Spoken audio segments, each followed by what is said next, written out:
Oski Lowe for the Holdenville Wolverines. He's kind of our everything on the football team. He's been our leader. He doesn't come off the field. But Thursday night, he did. He came off sidelines talking about he couldn't feel his right side, but we thought it was just a concussion or something like that. But Oski's head injury was much more, and he was flown to OU Medical Center that night, where he's been ever since. And we're hurting. We're all hurting. The town's hurting. The family's hurting. The friends, the team. Their next game is against Colgate, and even though Oski himself won't be on the field, his jersey number, number 8, will, on the helmets of his teammates. They're also wearing green shirts for brain injury awareness. He's a big part of the community. He's a 3-sport athlete. You just couldn't ask for a better human being.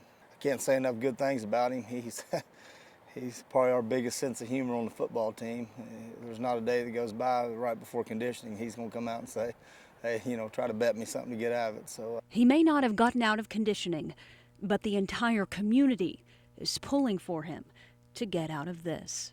So he's a fighter, and we all believe in Oski, and we all love him here in Holdenville.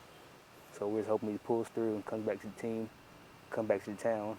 I mean, it's going to be hard to play the game without him. It's not for us, it's for Oski now. Breaks loose. That looks like it is number 8, Oski Lowe. His name, his name is different. Oski, it means rain, a name as unique as his character. Strong and tough. Yeah. A character. There's so much you can say about him. But it's what he recently started saying to his fellow teammates that his family is now saying to him, hoping he can hear them. He started this year as he started telling a lot of his teammates he loved them. And he would continue to say that until they said it back to him. They stuffed right at the line of scrimmage by a host. Thursday night, the Wolverines played Shawnee when all of a sudden Oski excused himself from the game. He said he had a headache, and his family knew right away something wasn't right because Oski never complained. He can tolerate pain. He was airlifted to OU Medical Center. He's been here ever since. His parents haven't left his side, staying strong, not giving up. The apple doesn't fall far from the tree. And we're just praying and hoping for the best. We could use all the prayers we could get. That's what we can use right now.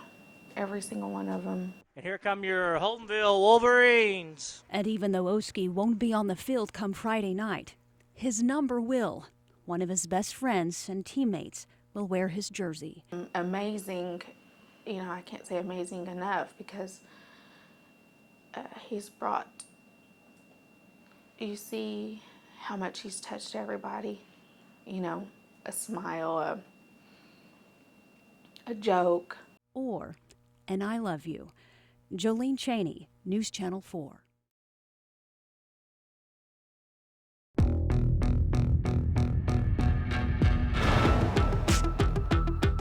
And we're just praying and hoping for the best. 2 months ago, Holdenville football player Oski Lowe suffered a life-changing head injury. He was airlifted from his high school football game to the hospital, where he was in critical condition for weeks. He's now at the Children's Center in Bethany, bedridden, his family hanging on to any slight movement, any sign of progress. One of them's in a vegetative state right now. Representative Kirby, concerned about kids like Oski and other Oklahoma athletes. After an injury, how soon a player returns to the game is a question a lot of teams face. The latter part of my coaching career, I always had a doctor on the sideline, and I never made the decision on a player whether they played or not. I wanted that doctor to do it. But only a handful of Oklahoma schools have that luxury. For others, it's up to the coach. Knowing that they're not a doctor, knowing that they're not to make the judgment of who should come out of the game and who should stay in the game.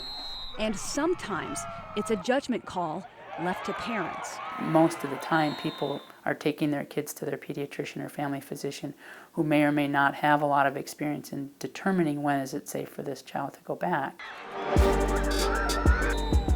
So much of concussion is based on symptom reporting, and kids are going to underreport symptoms because they want to get back out on the field. Dr. Sheila Argan is an orthopedic surgeon. Most of the surgeries she performs are sports-related. She sees a lot of broken bones in her practice, But as a collegiate athletic trainer for women's soccer, she also sees a lot of head injuries. For concussion, the thing that people are most concerned about is, a catastrophic injury called a second hit syndrome. And so you can have profound brain swelling immediately on a hit to the brain that's occurred before the brain's fully recovered from an initial one. Instant traumatic head injuries are uncommon. Concussions doctors see most often in children are a series of lesser concussive type events. There isn't a test I can do to say, I don't have an MRI scan or any sort of imaging test that I can say you've had a concussion and you need to stay out for this long. And so it's constantly reevaluating how their brain is functioning, what kind of symptoms are they experiencing, how is their memory working. And so we have to kind of try to figure out when is it safe for them to return, and then if the best practice currently is a graduated return. But out of the 400 school districts in the state of Oklahoma, only 9% have an athletic trainer. There is a need, though, to make sure that all schools, all athletes, and all student athletes have some sort of access to appropriate health care services. If there's no one there to watch that and the coach is watching 30 kids, they may not pick up on something subtle. For all injuries. There we go, stud. And just relax.